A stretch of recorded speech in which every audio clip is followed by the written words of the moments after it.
মৈত্ৰীহীন নহয়, কিন্তু মই দেখিছোঁ কংগ্ৰেছৰ ভৱিষ্যত ভাল নহয়। কংগ্ৰেছ আৰু বিখণ্ডিত হ'ব। আজি এইটোৱে কৈছোঁ। কংগ্ৰেছে আশা কৰিছে যে আপোনালোকৰ দলৰে যিবিলাক নিৰ্দলীয় প্ৰাৰ্থী ওলাইছে তেওঁলোকে তেওঁলোকৰ প্ৰাৰ্থীক কংগ্ৰেছৰ প্ৰাৰ্থীক জয় কৰাত সহায় কৰিব। চাওক, বিজেপি আজি পৃথিৱীৰ ভিতৰত এটা সংখ্যাৰ ভিতৰত ডাঙৰ দল। শাসনটো আমি ডাঙৰ। আজি সমগ্ৰ দেশতে সৰহ সংখ্যক মেক্সিমাম চিট মানে ৰাজ্য ভাৰতীয় জনতা পাৰ্টি আৰু মিত্ৰগোষ্ঠী অৰ্থাৎ NDA দখলত আছে। আজি অসমতো আমি কণ্টিনিউৱাছ 2টা টাৰ্ম থাকিছোঁ আৰু 26তো জনাদেশ ভাৰতীয় জনতা পাৰ্টি NDAৰ সপক্ষে আহিব। কংগ্ৰেছ হতাশাগ্ৰস্ত হৈছে। কংগ্ৰেছে ক'ত কেতিয়া কি ঠিক কৰে হিচাপ নাই। তেওঁলোকে একচুৱেলি দেশৰ দ্ৰোহীৰ নিচিনা কেৰেক্টাৰহে মই দেখিবলৈ পাইছোঁ। তেওঁলোকে ভাৰতৰ বদনাম বিদেশত কৰে। তেওঁলোকৰ নেতাই গৈ আমাৰ চিৰবৈৰী ৰাষ্ট্ৰৰ লগত, আপোনালোকে কয় সাংবাদিক বন্ধুসকলে চিৰবৈৰী পাকিস্তান বুলি, পাকিস্তানৰ লগত মিত্ৰতা কৰিব যায় মনে থাকোঁ। তো এইবিলাকে কি বুজায়? তেওঁলোকে ভাৰত বিৰোধী নেকি? তেওঁলোকে আকৌ ভাৰত জোড়ো আন্দোলন কৰে, ভাৰত জোড়ো যাত্ৰা কৰে। আৰু তোমালোকে ভাৰতৰ বিৰুদ্ধে বিদেশত যায় ক'বা, মোদীজীৰ বিৰুদ্ধে বিদেশত ক'বা।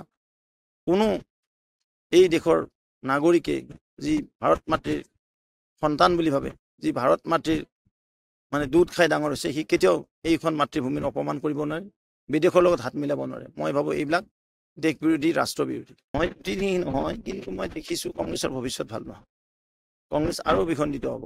আজি এইটোৱে কৈছোঁ। কংগ্ৰেছে আশা কৰিছে যে আপোনালোকৰ দলৰে যিবিলাক নিৰ্দলীয় প্ৰাৰ্থী ওলাইছে তেওঁলোকে তেওঁলোকৰ প্ৰাৰ্থীক কংগ্ৰেছৰ প্ৰাৰ্থীক জয় কৰাত সহায় কৰিব। চাওক, বিজেপি আজি পৃথিৱীৰ ভিতৰত এটা সংখ্যাৰ ভিতৰত ডাঙৰ দল। শাসনটো আমি ডাঙৰ।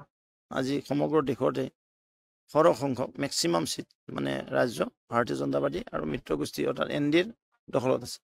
আজি অসমতো আমি কণ্টিনিউৱাছ 2টা টাৰ্ম থাকিছোঁ আৰু 26তো জনাদেশ ভাৰতীয় জনতা পাৰ্টি NDAৰ সপক্ষে আহিব। কংগ্ৰেছ হতাশাগ্ৰস্ত হৈছে। কংগ্ৰেছে ক'ত কেতিয়া কি ঠিক কৰে হিচাপ নাই। তেওঁলোকে একচুৱেলি দেশৰ দ্ৰোহীৰ নিচিনা কেৰেক্টাৰহে মই দেখিবলৈ পাইছোঁ। তেওঁলোকে ভাৰতৰ বদনাম বিদেশত কৰে।